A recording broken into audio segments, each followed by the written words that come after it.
اور حضرت لقمان کی نصیحت کے ذریعے سے بتایا گیا کہ والدین کا مکمل احترام ضروری ہے کہ وہ لوگ جو کھیل کود اور بیہودہ باتوں کو اس مقصد سے خریدتے ہیں کہ وہ لوگوں کو راہ خدا سے مقابلے میں جس طرح یہ دیگر اقوام کے قصے کہانیوں کا ذکر کرتے ہیں، تو میں بسم اللہ الرحمن الرحیم۔ السلام علیکم دوستو، آج ہم قرآن حکیم کی سورہ لقمان کا تعارف، شان نزول اور مضامین کو سمجھنے کی سعادت حاصل کریں گے۔ سورہ لقمان قرآن حکیم کی 31ویں سورہ ہے۔ اس سورت میں 4 رکوع اور 134 آیات ہیں۔ اس سورت میں ایک عظیم ہستی حضرت لقمان علیہ السلام کا ذکر ہے، جس میں وہ اپنے بیٹے کو مختلف قیمتی نصیحتیں کر رہے ہیں۔ ان کی یہ نصیحتیں اس قدر قیمتی تھیں اور خدا تعالیٰ کو اتنی پسند آئیں کہ اس سورت کا نام ہی سورہ لقمان رکھ دیا گیا۔ اس سورت سے پچھلی دونوں سورتوں العنکبوت اور سورۃ الروم کی طرح اس سورت کا آغاز بھی الف لام میم سے ہوتا ہے۔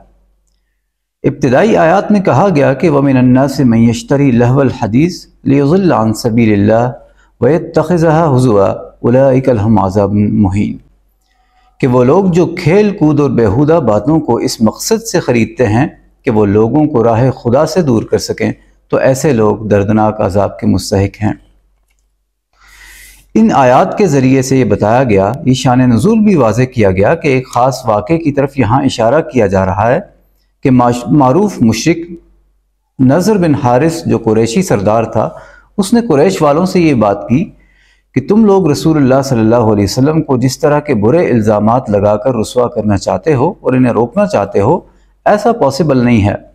کیونکہ یہ لوگ رسول اللہ کو جادوگر، شاعر یا اس طرح کے الزامات سے روکنا چاہتے تھے۔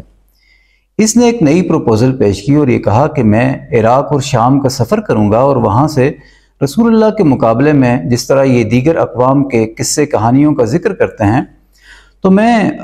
اسفندیار، رستم اور بڑے بڑے نامور پہلوانوں کا ذکر، ان کے قصے اور کہانیاں اور دیگر واقعات کو لے کر آؤں گا اور ان کی محفلیں یہاں پر لگاؤں گا۔ اس نیت سے وہ عراق، شام اور یمن کی طرف نکل پڑا۔ اس نے 2 کام کیے کہ ایک تو عراق سے رستم اور اسفندیار کے قصے کہانیوں کے واقعات وہاں سے لے آیا، اور دوسری طرف شام سے ایک لونڈی کو لایا جو بہت خوبصورت تھی اور بہت ہی اچھا گاتی تھی۔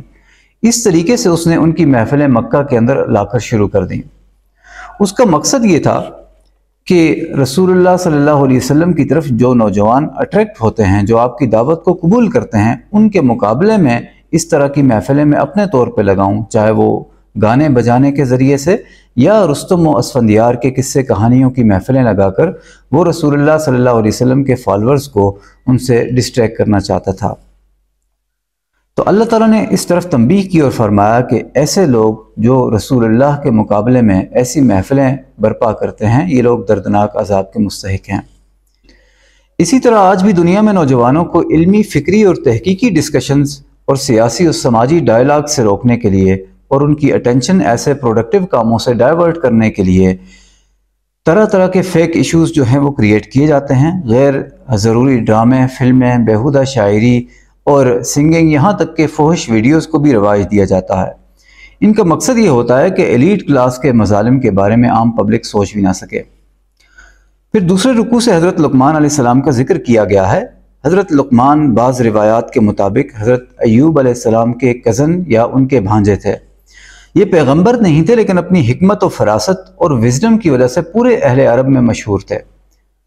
اور عرب کے بڑے بڑے شعراء حکیم لقمان کے اقوال کو اپنے اشعار اور خطبوں میں دلیل کے طور پر پیش کیا کرتے تھے۔ اس صورت میں حضرت لقمان علیہ السلام کا ذکر آیت نمبر 12 سے سٹارٹ ہوتا ہے۔ پہلی آیت میں اللہ تعالیٰ نے حضرت لقمان علیہ السلام کی حکمت و بصیرت کی گواہی دی اور کہا کہ وَلَقَدْ آتَيْنَا لُقْمَانَ الْحِكْمَةَ أَنِ اشْكُرْ لِلَّهِ وَمَنْ يَشْكُرْ فَإِنَّمَا يَشْكُرُ لِنَفْسِهِ وَمَنْ يَكْفُرْ فَإِنَّ اللَّهَ غَنِيٌّ عَنِ الْعَالَمِينَ، یعنی اللہ تعالیٰ فرماتے ہیں کہ حضرت لقمان علیہ السلام کو ہم نے حکمت اور دانائی اور وزڈم عطا کی، اور جو انسان شکر کرے گا وہ اپنی ذات کے لیے شکر کرتا ہے، اور جو انسان کفر کرتا ہے ایسا انسان، جو شخص شکر کرتا ہے وہ اپنی ذات کے لیے شکر کرتا ہے، اور جو ناشکری کرتا ہے تو اللہ تمام جہانوں سے بے نیاز ہے۔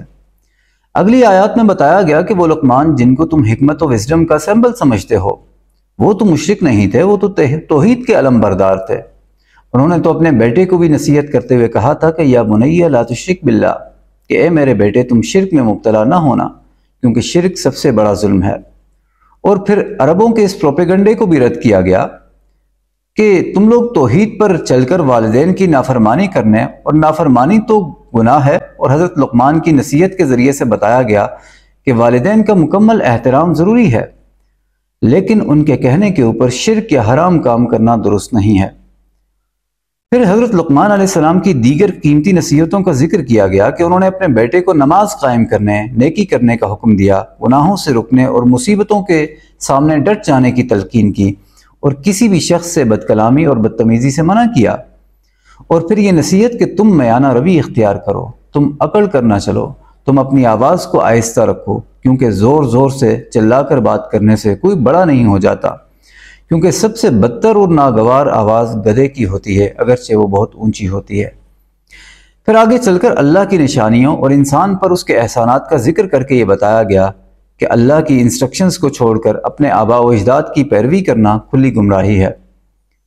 پھر بہت تفصیل سے اللہ تعالیٰ نے اپنی نشانیوں کا ذکر کیا، جن سے معلوم یہ ہوتا ہے کہ اللہ کی قدرت و طاقت اور اس کے اختیار کی کوئی حد نہیں ہے۔ پھر آخری آیت میں اللہ تعالیٰ نے اپنے لامحدود علم میں بطور نمونہ چند امور کا ذکر کیا کہ ان اللہ عنده علم الساعة وينزل الغیث ويعلم ما في الارحام وما تدری نفس ماذا تکسب غدا وما تدری نفس بأي ارض تموت، کہ بے شک اللہ ہی کے پاس قیامت کا علم ہے، وہی بارش اتارتا ہے،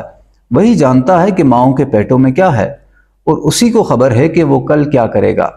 اور کوئی نہیں جانتا کہ اس کا کل کیسا گزرے گا، اور یہ کوئی نہیں جانتا کہ اس کی موت کہاں واقع ہوگی۔ اللہ تعالیٰ سے دعا ہے کہ وہ ہمیں دین کا صحیح علم عطا فرمائے۔ آمین والسلام۔